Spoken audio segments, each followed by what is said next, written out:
Hello everyone, welcome to my channel. जैसे कि आप सबको पता है, हम क्लास 7th की हिंदी पढ़ रहे हैं, वसंत भाग 2। ठीक है। तो क्या नाम है पाठ का? पाठ का नाम है कठपुतली।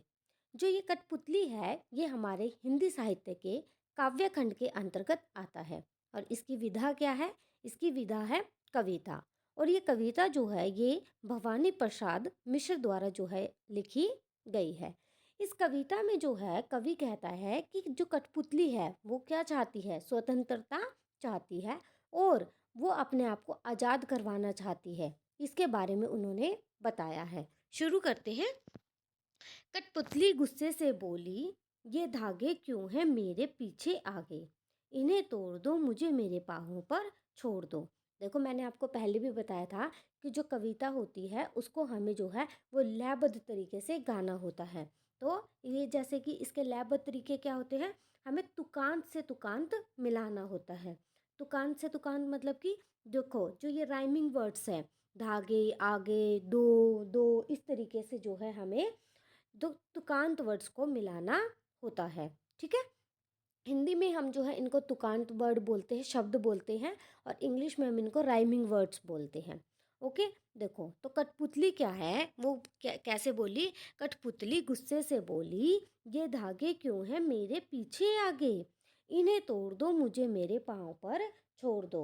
जो कठपुतली है इसमें वो क्या कहती है कि ये जो धागे हैं ये मेरे आगे पीछे क्यों हैं? कठपुतली को जो है वो गुस्सा आ गया और वो बोली कि ये जो धागे हैं ये मेरे आगे पीछे क्यों हैं? इनको तोड़ दो। मतलब कि इन धागों को जो है वो तोड़ दो और मुझे मेरे पाँव पर छोड़ दो। मुझे स्वतंत्र कर दो, मुझे मेरे पाँव पर छोड़ दो, मुझे बांध कर मत रखो। मैं इस बंधन से जो है वो परेशान हो गई हूँ। मुझे जो है स्वतंत्र होना है, मैं भी स्वतंत्रता चाहती हूँ। ठीक है। मुझे जो है अब बनकर नहीं रहना है। देखो, जो कठपुतली होती है उसमें क्या है, आगे पीछे धागे बंधे होते हैं ना। और कठपुतली किसकी बनी होती है? कांच की बनी होती है। ठीक है। तो इसमें क्या है, तो कठपुतली ऐसे बोलते हैं कि मुझे स्वतंत्रता चाहिए, मतलब मुझे आज़ादी चाहिए, मुझे छोड़ दो। जैसे कि हमने पंछी उन्मुक्त गगन में पढ़ा था ना, पंछी जो है वो पिंजरे में बंद और वो आज़ादी चाहते हैं। इसी तरीके से यहाँ कठपुतली कहती है कि मेरे जो ये आगे पीछे जो धागे बंधे हैं उन्हें तोड़ दो और मुझे आज़ाद कर दो। तो आपको इसका भावार्थ कैसे लिखना है? ठीक है। भावार्थ कैसे लिखोगे? जो कठपुतली कविता है, इन पंक्तियों में कवि भवानी प्रसाद मिश्र ने एक कठपुतली के मन के भावों को दर्शाया है। कठपुतली दूसरे के हाथों में बंधकर नाचने से परेशान हो गई है और अब वह सारे धागे तोड़कर स्वतंत्र होना चाहती है। वो गुस्से में कह उठती है कि मेरे आगे पीछे बंधे ये सभी धागे तोड़ दो और अब मुझे मेरे पैरों पर छोड़ दो। मुझे अब बंद कर नहीं रहना, मुझे स्वतंत्र होना है। ठीक है। नेक्स्ट पद पर चलते हैं। सुनकर बोली और कठपुतलियाँ कि हाँ, बहुत दिन हुए हमें अपने मन के छंद छुए। मतलब कि जो पहली कठपुतली थी वो ऐसे बोली ना कि मुझे स्वतंत्र छोड़ दो, तो उसकी बात सुनकर जो और भी कठपुतलियाँ हैं वो भी साथ में बोल पड़ी कि हाँ, हमें बहुत दिन हो गए बंधे हुए, हमें आज़ाद कर दो और हमें अपने मन को छूना है। छंद हुए मतलब कि आप स्वतंत्र हुए, हमें जो है बहुत समय हो गया है। ठीक है। तो हमें जो है इन बंधनों से मुक्त कर दो। ठीक है। तो इसका भावार्थ कैसे लिखेंगे? भवानी मिश्र जी ने कठपुतली कविता की इन पंक्तियों में अन्य सभी कठपुतलियों के मन के भाव दर्शाए हैं। जो पहली कठपुतली के मुंह से स्वतंत्र होने की बात सुनकर अन्य कठपुतलियां भी उससे कहती है कि हाँ, हमें भी स्वतंत्र होना है, हमें भी अपने पैरों पर चलना है। काफ़ी दिनों से हम यहाँ इन धागों के बंधन में बंधी हुई हैं। ठीक है। मगर पहली कठपुतली सोचने लगी, यह कैसी इच्छा मन में जगी? मतलब कि अब जो पहली कठपुतली है वो ऐसे सोचने लगी कि ये मेरे मन में जो है वो कैसी इच्छा जगी। मतलब कि वो कंफ्यूज हो गई कि क्या मेरे मन में जो ये इच्छा जगी है, क्या ये सही है या गलत है? तो कठपुतली सोचने लगी कि मान लो अगर मेरे ये धागे टूट जाएंगे तो मैं सिर्फ क्या बन जाऊंगी? एक लकड़ी का खिलौना बन जाऊंगी। जो ये धागे हैं यही तो मेरी क्या है, मेरे को सजीव बनाए हुए हैं। है ना। तो इस तरीके से पहली कठपुतली सोचने लगी कि अगर मान लो मैं स्वतंत्र हो गई तो जो ये और कठपुतलियाँ जो हैं ये स्वतंत्र होना चाहती हैं, क्या मैं इनका भार जो है या इनकी जिम्मेदारी जो है वो मैं संभाल पाऊंगी। तो वो क्या होगी, वो कंफ्यूज होगी, वो असमंजस में पड़ गई। ठीक है, और सोचने लगी कि जो मेरे मन में ये भाव जगे हैं, जो मेरे मन में ये इच्छा जगी है, क्या ये इच्छा सही है या गलत है। क्या मैं स्वतंत्र होकर खुश होंगी या मैं ऐसे ज़्यादा खुश हूँ। तो इस पंक्तियों में क्या दिखाया गया कि जो पहली कठपुतली है वो असमंजस में पड़ जाती है, क्योंकि उसे पता है कि जो ये धागे हैं यही तो जो है मुझे सजीव बनाए हुए हैं। अगर मान लो मेरे आगे पीछे के ये धागे ही टूट जाएंगे तो क्या हो जाएंगे, मैं एक खिलौना बन जाऊंगी, फिर मैं कठपुतली थोड़ी रहूंगी, फिर तो मैं एक लकड़ी का खिलौना बन जाऊंगी। कोई मुझे इधर फेंकेगा, कोई मुझे उधर फेंकेगा, कोई मुझे देखने थोड़ी ना आएगा।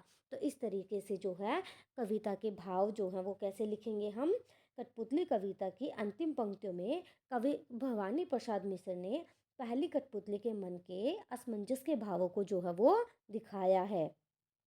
जब बाकी सभी कठपुतलियाँ पहली कठपुतली की स्वतंत्र होने की बात का समर्थन करती हैं तो पहली कठपुतली जो है वो सोच में पड़ जाती है कि क्या वो सही रही है, मतलब कि क्या वो सही कह रही है, क्या वो इन सबकी स्वतंत्रता की जिम्मेदारी अपने ऊपर ले पाएगी, या जो ये इच्छा जता रही है क्या वो जायज़ है। तो अंतिम पंक्तियों में उसके इन्हीं मनभावों को जो है समर्पित किया गया है, मतलब कि अंतिम पंक्ति जो है वो कठपुतली की इन्हीं पंक्तियों को इन पंक्तियों में जो है उसके इन मनोभावों को वो समर्पित है।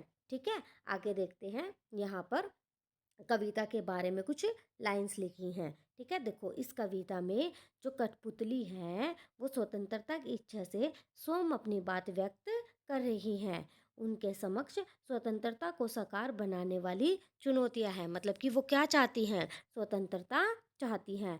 धागों में बंधी हुई कठपुतलियां पराधीन है, मतलब कि जब कठपुतली धागों में बंधी हुई है तो वो क्या है, पराधीन। पराधीन मतलब कि दूसरे के अधीन है, पर प्लस अधीन, ये क्या है, पर धन आधीन। जो ये जमा का साइन है ना इसको हम धन बोलते हैं, पर धन आधीन। तो ये क्या बन गया, पराधीन। ठीक है, तो ये क्या है, दूसरों के अधीन है। इन्हें दूसरों के इशारे पर नाचने से दुख होता है, कठपुतली कहती हैं। कवि कहता है कि जब ये कठपुतली दूसरों के इशारों पर नाचते तो इन्हें बहुत दुख होता है। दुख से बाहर निकलने के लिए एक कठपुतली जो है वो विद्रोह कर देती है और वह अपने पाँव पर खड़ी होना चाहती है। उसकी बात सभी कठपुतलियों को जो है वो अच्छी लगती है। स्वतंत्र रहना कौन नहीं चाहता, कौन स्वतंत्र मतलब कि आज़ादी जो है वो कौन नहीं चाहता है। लेकिन जब पहली कठपुतली पर सबकी स्वतंत्रता की जिम्मेदारी आती है तो वह सोच समझकर कदम उठाना जरूरी समझती है। तो इस कविता में हमने क्या पढ़ा कि जो कठपुतली है वो क्या होना चाहती है, स्वतंत्र होना चाहती है। लेकिन बाद में उसके मन में क्या आता है कि मान लो मैं स्वतंत्र हो गई और इस स्वतंत्रता मुझे ये आज़ादी जो है मिल गई, तो जो दूसरी कठपुतलियाँ हैं क्या इनकी जिम्मेदारी मैं उठा पाऊंगी। तो वो इस असमंजस में वो पड़ जाती है और इसी असमंजस से निकलने के लिए वो सोच विचार भी करती है। ठीक है, और सोच विचार कर कदम भी उठाती है। ओके, तो अगर आपको ये वीडियो अच्छी लगे और आपको ये कठपुतली कविता अच्छी लगे तो कमेंट करके ज़रूर बताना और वीडियो को लाइक करना बिल्कुल भी मत भूलना और मेरे चैनल को सब्सक्राइब करना ताकि आपको ऐसे अच्छे अच्छे वीडियोस मिल सके। Thank you so much.